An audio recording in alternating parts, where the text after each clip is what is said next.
तो हम लोग का नेक्स्ट पॉइंट होगा जिसका नाम क्या है, एलिमेंट। एलिमेंट क्या है? तो element is the pure substance can neither be decomposed into not built from the simpler substance by the ordinary physical and chemical method। आप अगर किसी भी फिजिकल मेथड लगा दो या केमिकल मेथड लगा दो, आप क्या कर सकते हो, एलिमेंट को क्या कर सकते हो, डिकम्पोज नहीं कर सकते हो। सबसे पहले ये पॉइंट को समझेंगे, ठीक है। फिर हम बात करना क्या, वो सिंपलर सब्सटेंस की फॉर्म से क्या कर उसको नया तो बना नहीं सकते हो। जैसे इंपॉर्टेंट ये बात बता दें, एक डायग्राम के बेसिस पर समझते हैं, ठीक है। मान लो एक छोटा सा पीस लिए किसका, गोल्ड का पीस लिए, ठीक है। ये मेरा क्या है, गोल्ड, AU, पीस ऑफ किसका है, गोल्ड, ओके। आप अगर गोल्ड के पीस ले रहे हो तो कहीं ना कहीं इसके अंदर में क्या होगा, गोल्ड के एटम्स होगा, ठीक है। ये गोल्ड के एटम्स प्रेजेंट है, ध्यान रखना मैं एटम टर्म इंट्रोड्यूस कर रहा हूं, ठीक है। ये गोल्ड के एटम्स है, और ये गोल्ड के अगर एटम्स है तो इसके अंदर में ये टर्म जो यूज कर रही है क्या है, एटम्स ऑफ AU, ओके। और ये एटम्स इस सिस्टम के अंदर में सिर्फ एटम्स किसका है, गोल्ड का है। तो ऐसा सिस्टम जिसमें सिर्फ और सिर्फ एक ही टाइप के एलिमेंट या एक ही टाइप का एटम प्रेजेंट हो, उसको बोलते हैं एलिमेंट्स बोलते हैं। जैसे एलिमेंट्स एक तरह का क्या बोल सकते हैं, एलिमेंट्स एक तरह का क्या है, एटम्स ही होता है। मगर हम लोग प्योर सब्सटेंस के बेसिस पर ये बात करते हैं कि एक कंटेनर है, एक कंटेनर में एक ही टाइप का एटम या पार्टिकल प्रेजेंट होगा, तो उस सिस्टम का नाम क्या गया, एलिमेंट्स बोला गया, ठीक है। अब यहाँ पर हम क्या बोल सकते हैं, ये बात बोल सकते हैं, मान लो इस सिस्टम में मेरा जो क्रिस्टल यूज कर रहे हो या छोटे सा पीस यूज कर रहे हो, ये छोटे से पीस में क्या है, सब गोल्ड के एटम ही है। तो यहाँ पे एक नया टर्म इंट्रोड्यूस कर रहे हैं, एटम्स ऑफ गोल्ड एलिमेंट, ठीक है, गोल्ड एलिमेंट्स। मतलब इसमें गोल्ड ही एलिमेंट्स है और कोई दूसरे डिफरेंट टाइप के एटम इसमें प्रेजेंट नहीं है। तो एक ऐसा सिस्टम को क्या बोलते हैं, एलिमेंट्स। अब ये बात बताओ, अब यहाँ पर क्या बोले, एक इसको यहाँ से उठा के देखो, एक एटम उठा के यहाँ पर रख दे, तो क्या इसको हम एटम बोल सकते हैं, एटम बोल सकते हैं, छोटे से यूनिट है, क्या इसको हम एलिमेंट बोल सकते हैं, ठीक है। तो ये एलिमेंट भी हो सकता है। तो ध्यान रखना, एक एलिमेंट टर्म अगर इंट्रोड्यूस हो जाए ना, तो ये बात ध्यान रखना, वो सिर्फ और सिर्फ उसमें क्या है, उस सिस्टम में सिर्फ वही एक ही टाइप के एटम प्रेजेंट है। अब अगर टर्म यूज हो जाए तो एटम में ध्यान रखना, एटम डिफरेंट टाइप के एलिमेंट्स का भी एटम होता है, ठीक है। जैसे मान लो कॉपर, जैसे एक एग्जांपल ले लेते हैं, चलो मान लो ये एक छोटा सा कंटेनर है, ठीक है, या छोटा सा कंटेनर बोलते हैं, छोटा सा अगर बात करते हो क्रिस्टल यूज कर लो, मैं छोटा सा कंटेनर यूज कर रहा हूं, ठीक है। इसमें सिर्फ और सिर्फ हाइड्रोजन का क्या है, एटम है, सिर्फ और सिर्फ क्या है, हाइड्रोजन के एटम्स है। बहुत सारे एटम्स होंगे हाइड्रोजन का। अब बच्चे बोल सकते हैं सर हाइड्रोजन ऐसे एग्जिस्ट नहीं करता है, वो H2 के फॉर्म में होता है, क्लियर, सही हो तुम, कोई प्रॉब्लम नहीं है। हम हाइड्रोजन एटम के टर्म में समझाने की कोशिश कर रहे हैं, ठीक है। ये हाइड्रोजन के एटम्स है, ठीक है, हाइड्रोजन एटम्स ऑफ हाइड्रोजन, मैं खाली H लिख दे रहा हूं, ठीक है। अब तुम क्या बोलोगे इसमें, तुम बोलोगे सर इस कंटेनर में सिर्फ और सिर्फ हाइड्रोजन के एटम्स है, नॉट मॉलिक्यूल्स, H2 नहीं है, हमें हाइड्रोजन बात कर रहा हूं, सिर्फ और सिर्फ हाइड्रोजन के एटम्स है। तो ध्यान रखना, इसको बोलेंगे hydrogen, atoms of hydrogen elements. Element, ये एलिमेंट कौन सा है, हाइड्रोजन का है, ठीक है। और उसमें एटम क्या है, हाइड्रोजन का एटम है। तो एलिमेंट्स कैसा है, हाइड्रोजन एलिमेंट्स है, एक नया टर्म है, एक स्पेसिफिक टर्म्स होता है। एलिमेंट एक स्पेसिफिक टर्म्स होता है, इससे बात प्रूफ होता है कि इसमें सिर्फ और सिर्फ एक ही टाइप का एलिमेंट्स होता है, ठीक है। अच्छा, अभी बात बताओ, अब दूसरा कंटेनर यूज कर रहे हो, दूसरा कंटेनर यूज कर रहे हो, और इस कंटेनर में अगर बात करते हैं, यहां पर ऑक्सीजन है, क्या है, ऑक्सीजन, ठीक है। यहां पर क्या है, ऑक्सीजन एटम्स है, नॉट मॉलिक्यूल्स, ऑक्सीजन एटम्स। तो बताओ यहां पर क्या यूज कर सकते हैं, लिखेंगे एटम्स ऑफ ऑक्सीजन एलिमेंट्स, ठीक है। एटम ऑफ ऑक्सीजन एलिमेंट, यहाँ एलिमेंट कौन है, ऑक्सीजन, और किसका एटम है, ऑक्सीजन का एटम है। तो अब यहाँ पर बात बताओ, दोनों का अगर तुम ऐड करोगे, तो यहाँ पर ऐड करने के बाद हाइड्रोजन गैस पास करो, यहाँ क्या पास करोगे, ऑक्सीजन गैस पास करोगे, तो क्या बनेगा, वाटर बनेगा। तो वाटर अगर तुम बना रहे हो तो बताओ, वाटर इस कंटेनर के अंदर में अगर वाटर बना रहे हो, तो वाटर का कितना H2O, वाटर का फॉर्मूला क्या होता है, H2O, हाइड्रोजन कितना 2, ऑक्सीजन कितना 1। तो एक काम करते हैं, ऑक्सीजन 1 बना रहे, ठीक है, और मेरे पास क्या होना चाहिए, हाइड्रोजन कितना होना चाहिए, 2 होगा, हाइड्रोजन, ठीक है, 2 हाइड्रोजन, और यहां बना दे, एक और बना दे, ठीक है। अब ऑक्सीजन कितना होगा, ऑक्सीजन तो एक ही होने वाला है, ठीक है। ऑक्सीजन ऑक्सीजन ऑक्सीजन, ठीक है। यहाँ कौन है, हाइड्रोजन, यहाँ भी हाइड्रोजन, यहाँ भी हाइड्रोजन, यहाँ हाइड्रोजन, ठीक है। अब तुम बात बताओ, तुम एक बात बताओ, तुम ऑक्सीजन को, ऑक्सीजन का तो एटम्स है, बहुत सारे ऑक्सीजन को तुम मिलाओगे मिलाओगे मिलाओगे तो क्या बनेगा, बहुत सारे ऑक्सीजन आपस में मिलेंगे तो O2 के फॉर्म में रहेगा, ठीक है। मगर O2 एक मॉलिक्यूल्स है, ध्यान देना, O2 क्या है, एक तरह का मॉलिक्यूल्स है, उसमें कितने एटम्स है, 2 एटम्स ऑक्सीजन का, वो तुम्हारे पास वो मॉलिक्यूल्स के फॉर्म में है। मगर अगर एटम के टर्म में हमको बोलना पड़ेगा, एलिमेंट के टर्म में बोलना पड़ेगा, तो किस फॉर्म में बोलोगे, एटम के टर्म में यूज कर सकते हो, तो वहां पर क्या यूज करोगे, एटम के क्या है मेरे पास, एटम का एलिमेंट्स है, किसका एलिमेंट, ऑक्सीजन का, एक ऑक्सीजन के एटम को क्या बोलोगे, एलिमेंट्स बोलोगे, ठीक है। एलिमेंट जो होता है वो सिंगल यूनिट होता है, जैसे ऑक्सीजन हो गया, नाइट्रोजन हो गया, कार्बन हो गया, हाइड्रोजन हो गया, O2 के फॉर्म में, O2 is the molecules, okay. बहुत सारे एलिमेंट्स आपस में मिलते हैं तो क्या बनते हैं, मॉलिक्यूल्स बनते हैं, वो बात हम डिस्कस करेंगे। मगर फिलहाल हम लोग ये बात बोलने चाह रहे हैं कि देखो, अगर मान लो ऑक्सीजन ऑक्सीजन अगर मिलाते हो तो क्या बनेगा मेरे पास, O2 बनेगा। मगर ये बोल सकते हैं, अगर सिस्टम में हम बात कर सकते हैं, तुम देखो यहाँ पर क्या इंट्रोड्यूस करो, यहाँ पर क्या है, ये मॉलिक्यूल्स है, यहाँ भी मॉलिक्यूल्स है, यहाँ भी मॉलिक्यूल्स है, यहाँ भी मॉलिक्यूल्स है, तो बताओ ऑक्सीजन, यहाँ पर ऑक्सीजन मॉलिक्यूल्स के फॉर्म में है, मगर हम लोग ऐसे टर्म यूज नहीं करेंगे, हम लोग टर्म एलिमेंट्स नहीं बोलेंगे, यहाँ पर हम लोग क्या बोलेंगे, बहुत सारे एलिमेंट्स है मगर डिफरेंट टाइप के हैं। देखो ऑक्सीजन का मॉलिक्यूल्स, और ऑक्सीजन के क्या बोलोगे, एलिमेंट्स बोलोगे, हाइड्रोजन के एलिमेंट्स बोलोगे, तो हाइड्रोजन के, वाटर में क्या है, हाइड्रोजन के एलिमेंट्स एटम है, या ऐसा बोल सकते हो। वाटर में क्या है, वाटर में क्या बोलोगे, वाटर में क्या है, atoms of the oxygen elements, hydrogen of the atoms of the hydrogen elements, hydrogen atoms, atom of the hydrogen elements, या एलिमेंट हाइड्रोजन और ऑक्सीजन है, उसके एटम प्रेजेंट है। मगर ध्यान रखना एलिमेंट का डिफिनेशन क्या होगा, ये बात तुमको समझ में अच्छा से, ओके। कहीं भी एलिमेंट आप बताओगे सर, अगर ये वाटर मॉलिक्यूल्स बना होगा तो हाइड्रोजन एलिमेंट से बना होगा, ध्यान दो, हाइड्रोजन एलिमेंट से बना होगा, देखो हाइड्रोजन एलिमेंट्स, सिर्फ और सिर्फ इसमें क्या है, हाइड्रोजन है। ऑक्सीजन, ऑक्सीजन किससे बना, वाटर किससे बना है, ऑक्सीजन एलिमेंट से बना है, मतलब atoms of the oxygen element से मिलकर बना है। ऑक्सीजन एलिमेंट मतलब क्या हो गया, सिर्फ इसमें ऑक्सीजन के एटम्स है, बात समझा। कहीं भी एलिमेंट का यूज होने का मतलब क्या, वो किससे मिलकर बना है, प्योर फॉर्म से बना है, मतलब उसमें सिर्फ और सिर्फ ऑक्सीजन होगा, उसमें सिर्फ और सिर्फ क्या होगा, हाइड्रोजन होगा, इसलिए एलिमेंट टर्म इंट्रोड्यूस हुआ है। मतलब क्या, एक मतलब कि उस कंटेनर के अंदर में क्या होना चाहिए, it consist of the only one type of particles and atom, एक ही टाइप का एटम होगा, मगर इसको तुम क्या बोलोगे, इसको एलिमेंट्स नहीं बोलोगे, इसको एलिमेंट नहीं बोलोगे, क्योंकि इस एलिमेंट का बात करते हो तो देखो इसमें ऑक्सीजन भी है, हाइड्रोजन भी है, इसमें ऑक्सीजन भी हाइड्रोजन भी है, बात समझ रहे क्या बोल रहे हैं, क्लियर है। मगर इसमें सिर्फ ऑक्सीजन है, नो, इसमें हाइड्रोजन भी है, पूरा पूरा ये हाइड्रोजन है, नो, इसमें ऑक्सीजन नहीं मिला हुआ है। क्या इसमें क्या प्योर पूरा ऑक्सीजन है, नहीं, इसमें क्या हाइड्रोजन नहीं मिला हुआ है। इसलिए ध्यान रखना, वाटर एक कंपाउंड है बट एलिमेंट्स नहीं है, एलिमेंट्स हाइड्रोजन है एंड ऑक्सीजन है, बात क्लियर हो रहा है। चलो इस बात को अच्छा समझो। अब बात बताओ, थोड़ा सा हम यहाँ पर फिर से आते हैं। अब ये बात बताओ, अगर ये तो बात समझ आ गया, क्या नेदर बी डिकम्पोज, इसको डिकम्पोज नहीं कर पाओगे। बताओ वाटर को, अभी हम लोग डिफरेंस समझाएंगे, वाटर एंड मॉलिक्यूल्स या कंपाउंड में क्या डिफरेंस हम सब समझाएंगे, मगर फिलहाल एलिमेंट से बात समझो। अगर मान लो गोल्ड है, गोल्ड के एटम को अगर तुम ब्रेक करते हो, उसको तोड़ते हो, तो क्या कैसे टूटेगा, गोल्ड का एक एटम इधर चला जाएगा, गोल्ड का एटम इधर चला जाएगा। मान लो एक इस क्रिस्टल के अंदर में गोल्ड के कितने एटम है, 1 2 3 4 5 6 7 8 है, ओके। 8 को तुम ब्रेक करोगे तो ब्रेक करने का मतलब क्या है, ये एटम निकल जाएगा, ये एटम अलग हो जाएगा। एटम तो अलग नहीं होगा ना, एटम तो डिवाइड नहीं होगा, atom can not be divided, तुमको पता है, डॉल्टन्स एटॉमिक थ्योरी यही बात पढ़ के आओ ना क्लास 10 में। एटम तो डिवाइड नहीं होता सर, बस क्या होगा, एक एटम दो एटम के बीच में जो बॉन्ड है, जो बॉन्ड से जुड़ा हुआ है, जिसको बोलते हैं मेटालिक बॉन्डिंग, वो बॉन्डिंग से अलग हो रहा है, वो बॉन्डिंग से अलग हो रहा है, एटम डिवाइड नहीं हो रहा। तो पहली बात तो ये और ये एटम अगर अलग हो जाता है तो ध्यान रखना, उस एटम को फिर अगर तुम मिलाओगे तो क्या होगा, गोल्ड का क्रिस्टल ही बनेगा, गोल्ड के एटम ही बनेंगे।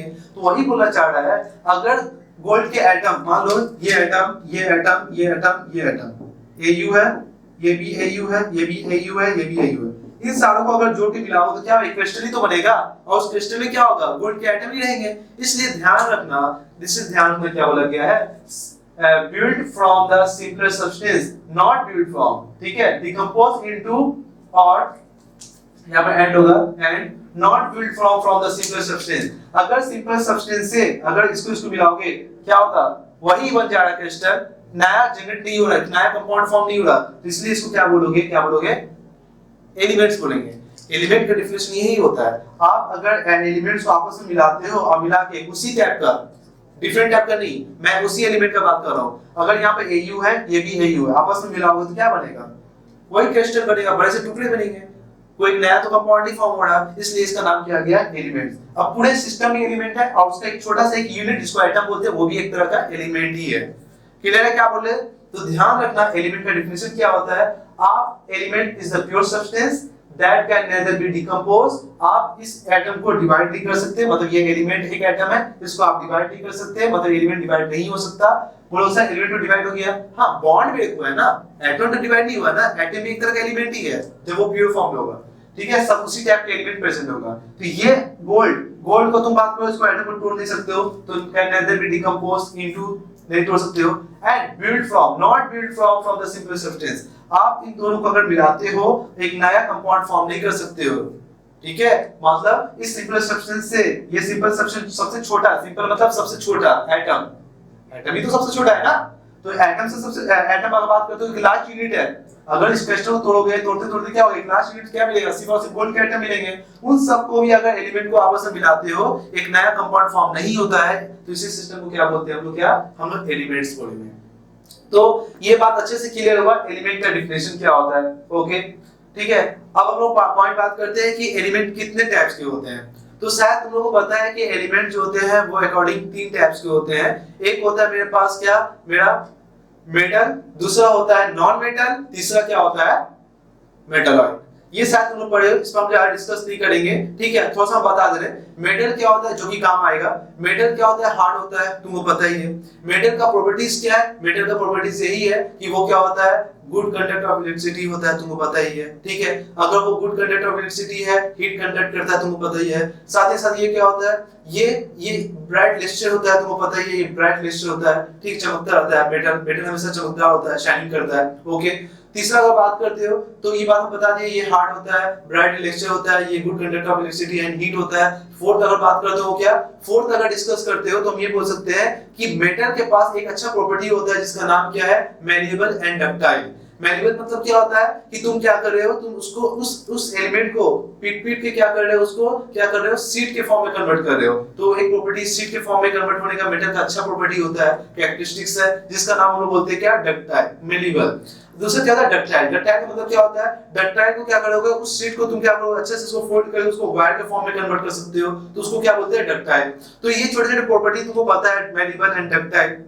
ओके, नॉन मेटल क्या टेंडेंसी है, ये ब्राइट लस्टर नहीं होता है, ये good heat and conduct electricity conduct जल्दी नहीं करता, बैड कंडक्टर की तरह होता है। तीसरा अगर बात करते हो, अच्छा मेटल का बहुत सारे एग्जांपल तुमको पता है, लगभग 91 पूरे पीरियड टेबल में एलिमेंट्स इसमें सारा सा मेटल है, बहुत सारे एलिमेंट है, सोडियम है, पोटेशियम है, ट्रांजिशन एलिमेंट में बात करते हो, क्योंकि हम लोग अलग से डिस्कस करेंगे मेटल के ऊपर में, इसलिए ज्यादा डिस्कस नहीं है। मेटल तुमको पता ही है, ठीक है, नॉन मेटल तुमको पता ही है, ब्राइट लस्टर होता है, ठीक है, सीधा बात है, ब्राइट लस्टर नहीं होता, सॉरी ब्राइट लस्टर नहीं होता है, चमकदार नहीं होता है, ठीक है। साथ ही साथ बोलो ये गुड इलेक्ट्रिसिटी कंडक्ट नहीं करता। इसका एग्जांपल अगर बात कर सकते हो क्या होता है इसका एग्जांपल, इसका एग्जांपल होगा क्या, कार्बन, ऑक्सीजन, हाइड्रोजन, है ना, हाइड्रोजन हो सकता है ना। तो ये सारा सब गैस है, ऑक्सीजन हो गया, नाइट्रोजन हो गया, फ्लोरीन हो गया, क्लोरीन हो गया, आर्गन हो गया, ये सारा नॉन मेटल है। तो हम लोग डिस्कस करेंगे पीरियड टेबल में बहुत अच्छे से मेटल, नॉन मेटल एंड मेटलाइट के बारे में। छोटा सा पॉइंट में मेटलाइट की प्रॉपर्टी तुम लोग जानते हो, जो मेटल एंड नॉन मेटल दोनों के साथ क्या करे, प्रॉपर्टी शो करे एक टाइम में। एक टाइम में मान लो, जैसे मान लो मैं मेटलाइट हूं,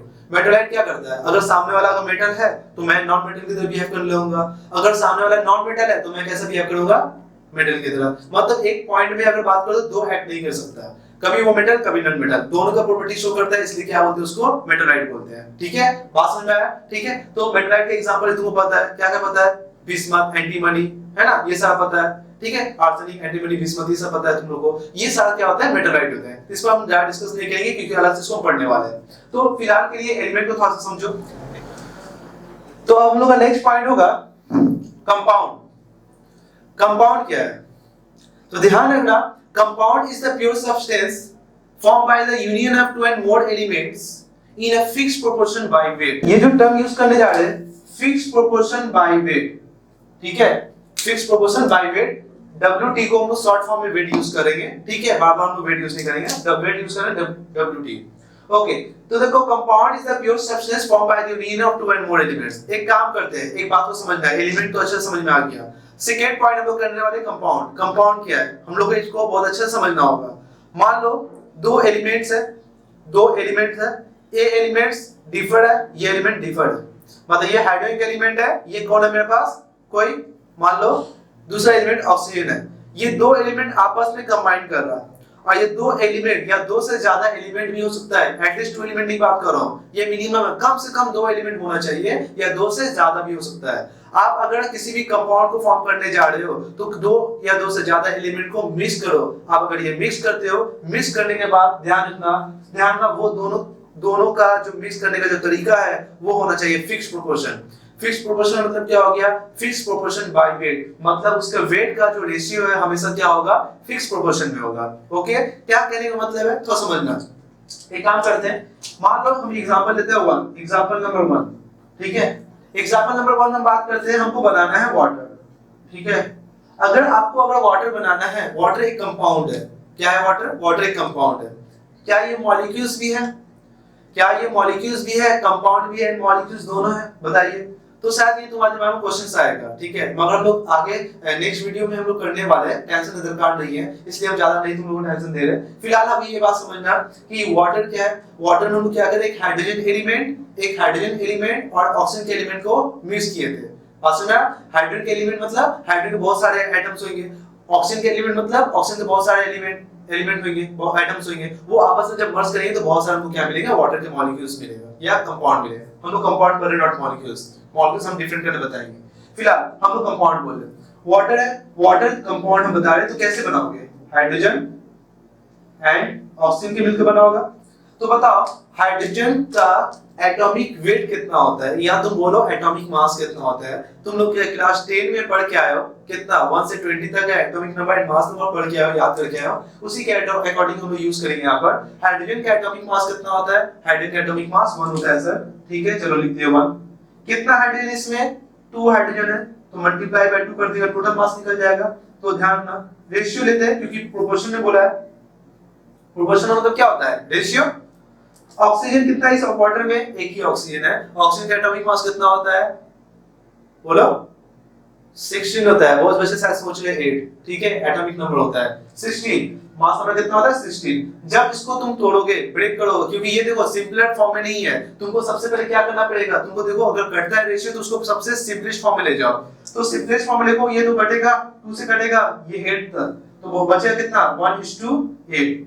अगर आप 1:8, क्या ये 1:8 और भी सिंपलीफाई हो सकता है? नो, ये और सिंपलीफाई नहीं हो सकता। तो तुम ही बोलो ना 1:8 के रेशियो में क्या करें, ऑक्सीजन मतलब ऑक्सीजन का 8 पार्ट, देखो 8 पार्ट बाय वेट, हम वेट लिए थे ना, एटॉमिक वेट लिए थे ना, तो एटॉमिक वेट क्या होता है वो हम बाद में समझेंगे। देखो ऑक्सीजन का 8 पार्ट, हाइड्रोजन का 1 पार्ट, ऑलवेज जब रिएक्ट करेगा तो वाटर ही बनेगा। तो ये जो 1:8 का जो रेशियो है बाय वेट, ये रेशियो को बोलते हैं फिक्स प्रोपोर्शन बाय वेट। अगर किसी कंपाउंड को अगर बनाना है तो हमेशा 1:8 की रेशियो में अगर तुम मिलाओगे तो एक बात तो फिक्स है, वाटर ही बनेगा और कोई कंपाउंड फॉर्म नहीं हो सकता।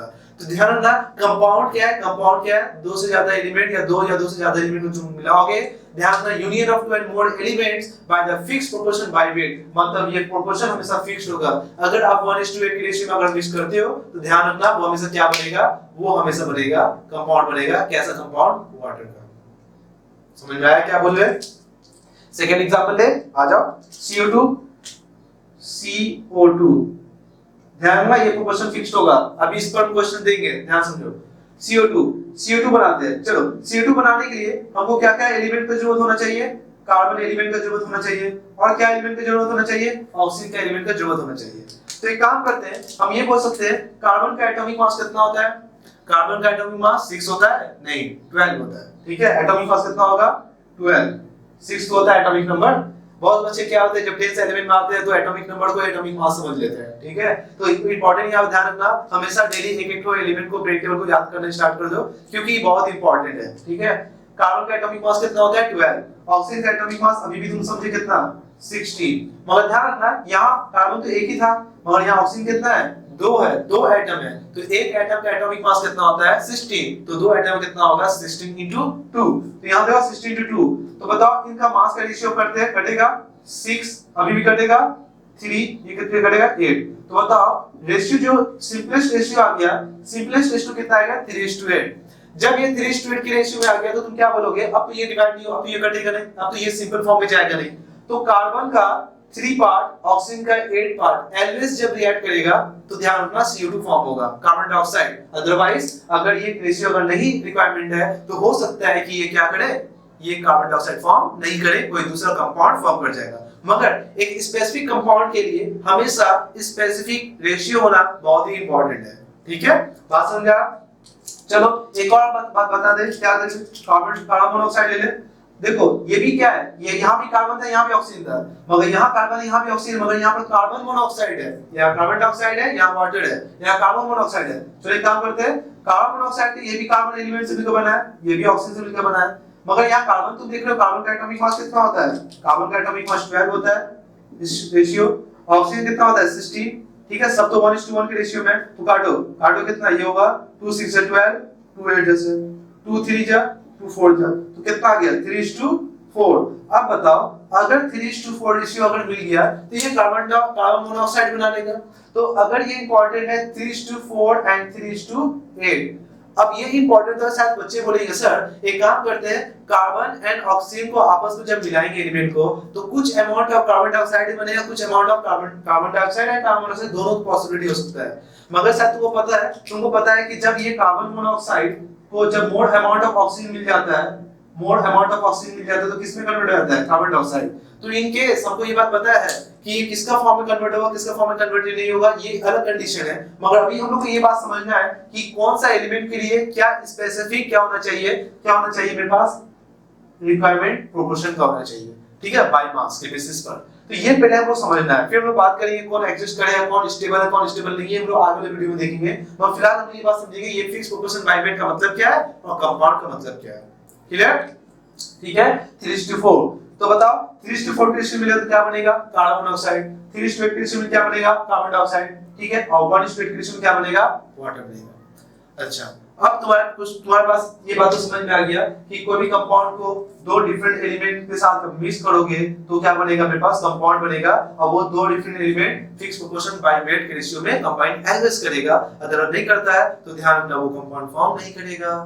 क्लियर है, हर एक बात क्लियर हो रहा है? चलो ये बात तो क्लियर। इस पर छोटा सा क्वेश्चन तुम लोग से पूछते हैं। ठीक है, पहले तुम एक काम करना, जब मैं क्वेश्चन लिखूंगा तुम पहले वीडियो को पॉज कर देना, पहले खुद से बनाना जो क्वेश्चन है, फिर उसके बाद पॉज करके फिर देखना। ठीक है, पॉज खत्म करके देखना। ठीक है, आ जाओ।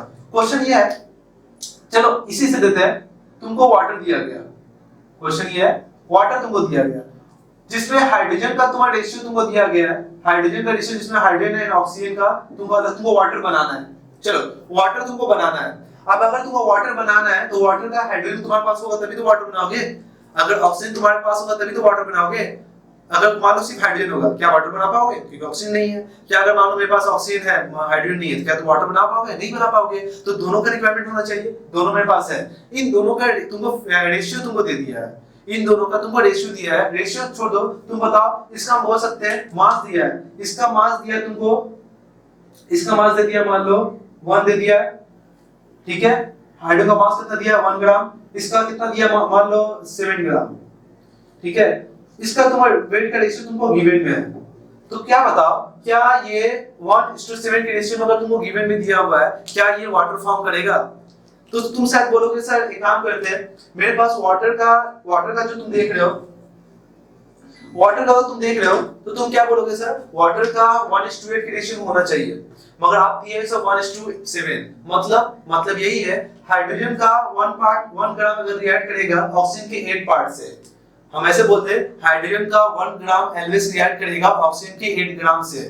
तो सीधा सा बात है, कम से कम हाइड्रोजन का 1 पार्ट तो है, ऑक्सीजन कितना है 7 पार्ट है, 7 ग्राम है। हाइड्रोजन का 1 ग्राम है तो ऑक्सीजन कितना है 7 ग्राम है। तो बताओ 1 ग्राम हाइड्रोजन हमेशा कितना से रिएक्ट करेगा ऑक्सीजन से, 8 पार्ट से या 8 ग्राम से। तो मेरे पास 7 ग्राम है, 1 ग्राम तो है ही नहीं, तो क्या होगा यहाँ पर मेरा वाटर फॉर्म नहीं करेगा। तो इस केस हम बोलेंगे सर वाटर फॉर्म नहीं करेगा। ठीक है, समझ में आया? बहुत बढ़िया, गुड। चलो क्वेश्चन नंबर 2, क्वेश्चन नंबर 1 है, क्वेश्चन नंबर 2, क्वेश्चन नंबर 2 फिर हम वाटर लिए। ओके, अब वाटर लेने के बाद हम तुमको बताया हाइड्रोजन और ऑक्सीजन का रेशियो दिया है, हाइड्रोजन का 2 दिया है, पहले 1 ही ले काम करते हैं। हाइड्रोजन का 1 दिया है, ऑक्सीजन का 9 दिया है। रेशियो दिया हुआ है। जब ऑक्सीजन का तुम्हारा 9 दिया, ऑक्सीजन का हाइड्रोजन का 1 पार्ट दिया, तो तुम ही खुद बोलो क्या ये फॉर्म करेगा, क्या यहाँ पर ये फॉर्म करेगा, वाटर फॉर्म करेगा? बोलो।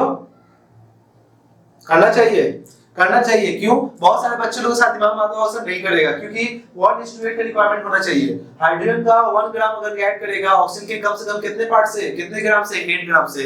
क्या हाइड्रोजन का 1 ग्राम क्या ऑक्सीजन के 8 ग्राम से रिएक्ट करेगा? रिएक्ट करेगा। क्यों? क्योंकि मैं 1 ग्राम ऑफ ऑक्सीजन एक्सेस में मेरे पास है। मेरे पास, हम बोल सकते हैं, तुम बोल सकते हो 1 gram of hydrogen react with 8 gram of oxygen. तो सीधा बात है, ऑक्सीजन मेरे पास कितना है? ऑक्सीजन में कितना है? 9 ग्राम। 1 ग्राम मेरा क्या है? मास ज्यादा है। तो हम बोल सकते हैं 1 ग्राम ऑफ ऑक्सीजन जो है वो किसमें है? एक्सेस में है। ध्यान रखना, बन सकता है तुमको 1:8 की रेशियो बस कंबाइन करना है। बच्चे साथ मिलाते हैं 1:8 या 1:9। नो सर, नहीं करेगा, मगर हम बोलेंगे करेगा। 1:8 की रेशियो में कर सकता है। 1 ग्राम ऑक्सीजन क्या है? एक्सेस में बचा हुआ है। ओके, बहुत बढ़िया, वाटर बनाएगा। नेक्स्ट पॉइंट बात करते हैं क्वेश्चन नंबर 3 में। तुम ही बोलो, क्या अगर मान लो वाटर का, फिर से बता रहे, वाटर का हाइड्रोजन और ऑक्सीजन का रेशियो दिया है 2:15। 2:15। जब 2:15 दिया हुआ है तो तुम ही खुद बोलो क्या ये वाटर फॉर्म करेगा? तो तुम बोलोगे शायद सर कर सकता है। अच्छा, एक काम करना, यहाँ पर एक चीज छोड़ के बता दे, एक बात बता दे। 1 ग्राम हाइड्रोजन पूरा रिएक्ट कर गया ऑक्सीजन के 8 पार्ट से, तो हाइड्रोजन तो खत्म हो गया ना, कंज्यूम हो चुका ना। जब हाइड्रोजन कंज्यूम हो जाएगा तो तुम क्या बोलोगे? तुम बोलोगे सर हाइड्रोजन खत्म हो चुका है सारा उस कंटेनर के अंदर में, उस कंटेनर के अंदर में वाटर है और उस कंटेनर के अंदर में ऑक्सीजन भी है। ऑक्सीजन कितना है? 1 ग्राम। तो ऑक्सीजन यहाँ पर क्या एक्सेस अमाउंट में, तो हाइड्रोजन क्या यहाँ पर लिमिट अमाउंट में है। इसको बोलते हैं लिमिटिंग रिएजेंट। हम लोग बात करेंगे अलग से इस चैप्टर के अंदर में लिमिटिंग रिएजेंट के बारे में। और छोटा सा आइडिया बता रहे हैं, ऑक्सीजन यहाँ पर एक्सेस है तो बोलेंगे एक्सेस अमाउंट में, और जो लिमिट में, जो खत्म हो चुका, कंज्यूम हो चुका, उस एलिमेंट को बोलते हैं limiting reagent. Okay, limiting, limit में। ओके, तो एक हम यूज कर सकते हैं यहाँ पर। हाइड्रोजन क्या है यहाँ पर? लिमिटिंग रिएजेंट, ठीक है। और ऑक्सीजन क्या है यहाँ पर? एक्सेस। ओके, बात क्लियर है? चलो अब मैं दूसरा क्वेश्चन है, वाटर तुमको फिर बनाना है। 2:15 के रेशियो में मैं बात कर रहा हूँ। 2:15 के रेशियो में तुम ही खुद बताओ क्या यहाँ पर वाटर बनेगा? वाटर कंपाउंड फॉर्म करेगा? तो तुम बोलोगे सर हाइड्रोजन का 1 पार्ट या हाइड्रोजन का 1 ग्राम ऑक्सीजन के 8 ग्राम से रिएक्ट करता है। हाइड्रोजन का 1 ग्राम ऑक्सीजन के 8 ग्राम से रिएक्ट करता है। तो बताओ कि हाइड्रोजन का 2 ग्राम अगर रिएक्ट करे ऑक्सीजन से, तो बताओ ऑक्सीजन कितना अमाउंट यूज होना चाहिए? 16 ग्राम। जब 16 ग्राम मगर है कितना मेरा ऑक्सीजन? 15 ग्राम। तो एक बात ध्यान रखना, हाइड्रोजन पूरा ऑक्सीजन से रिएक्ट नहीं करता। अब दूसरा क्वेश्चन, अगर ऑक्सीजन का 8 ग्राम, ऑक्सीजन का 8 ग्राम हाइड्रोजन कितने ग्राम से रिएक्ट कर सकता है? 1 ग्राम ऑफ हाइड्रोजन से रिएक्ट कर सकता है। अगर मान लो 15 ग्राम अगर यूज करोगे, ऑक्सीजन का 15 ग्राम हाइड्रोजन के कितने ग्राम से रिएक्ट कर सकता है? 2 ग्राम। ऑक्सीजन का 8 ग्राम यूज हो तो हाइड्रोजन कितना है? 1 ग्राम। तो अगर यहाँ पर 16 ग्राम होती है, कितना यहाँ पर? 2 ग्राम। मगर यहाँ पर कितना? 2 ग्राम है। मतलब यहाँ पर बोलना चाहेंगे, यहाँ पर बोल सकते हैं, कहीं ना कहीं हम यहाँ पर बोल सकते हैं हाइड्रोजन का 1 पार्ट ऑक्सीजन का 15 पार्ट के बेसिस पर पूरा ऑक्सीजन कंज्यूम नहीं होगा और पूरा हाइड्रोजन भी कंज्यूम नहीं होगा। बात में क्या बोल रहे हैं? पास में आ रहा? क्यों? क्योंकि ध्यान रखना कि हम बोल सकते हैं 1 पार्ट ऑफ हाइड्रोजन क्या हो सकता है? कंज्यूम हो सकता है। Okay, 1 part of the hydrogen क्या होगा? कंज्यूम हो जाएगा। तो बचाओ रिमेनिंग पार्ट ऑफ हाइड्रोजन कितना बच जाएगा? 1 पार्ट या 1 ग्राम रिमेनिंग बच जाएगा। अच्छा ठीक है, एक पार्ट तो हाइड्रोजन बच गया, ठीक है। तो मान लो यहाँ पर हाइड्रोजन है और ऑक्सीजन, अगर 1 पार्ट अगर कंज्यूम हो गया तो ऑक्सीजन कितना पार्ट कंज्यूम हुआ है? 8 पार्ट ऑफ ऑक्सीजन क्या हो गया? कंज्यूम हो गया। तो बताओ रिमेनिंग पार्ट कितना बचा ऑक्सीजन का? रिमेनिंग पार्ट ऑफ ऑक्सीजन कितना बच गया? 8 में से 15 को कितना हो जाएगा? 8 में से 15 को 7 पार्ट। ओके, तो अब बताओ रिमेनिंग पार्ट में मेरे पास क्या हुआ? 1 part hydrogen plus 8 part oxygen मिला के क्या बना लिया, वाटर बना लिया, कंपाउंड बन गया। मगर रिमेनिंग पार्ट अगर बात करते हो, रिमेनिंग के अकॉर्डिंग हाइड्रोजन का बचा कितना, रिमेनिंग हाइड्रोजन कितना बचा, हाइड्रोजन का 1 पार्ट बचा, ऑक्सीजन कितना बचा, 7 पार्ट। क्या ये अब रिएक्ट कर सकता है, क्या ये अब रिएक्ट कर सकता है? तो तुम क्या बोलोगे, नो सर। मतलब कि अब ये 1:7 के रेशियो में, फर्स्ट कंडीशन 1:7 के रेशियो में अब ये कंपाउंड फॉर्म नहीं करेगा। समझ में आया, समझ में आया क्या बोल रहे? तो यही इंपॉर्टेंट बात होता है, वाटर फॉर्म करने के लिए अब दोनों बच जा रहा है। इस केस में क्या था, दोनों कंज्यूम, इसमें तो हो ही नहीं था, इसमें सिर्फ क्या था, ऑक्सीजन एक्सेस में था, लिमिटिंग कंज्यूम हो जा रहा था। इसमें दोनों कंज्यूम नहीं हो रहा है, मतलब कि कहीं कुछ अमाउंट ऑफ हाइड्रोजन ही बचा हुआ है, कुछ अमाउंट ऑफ क्या बना हुआ है मेरे पास, ऑक्सीजन ही बचा हुआ है। क्लियर, बात क्लियर हो रहा है? चलो इस बात को अच्छे से नोट करो, ये बात बहुत अच्छे से क्लियर हुआ कंपाउंड का मीनिंग क्या होता है। ओके, चलो हम नेक्स्ट वीडियो में बात करते हैं।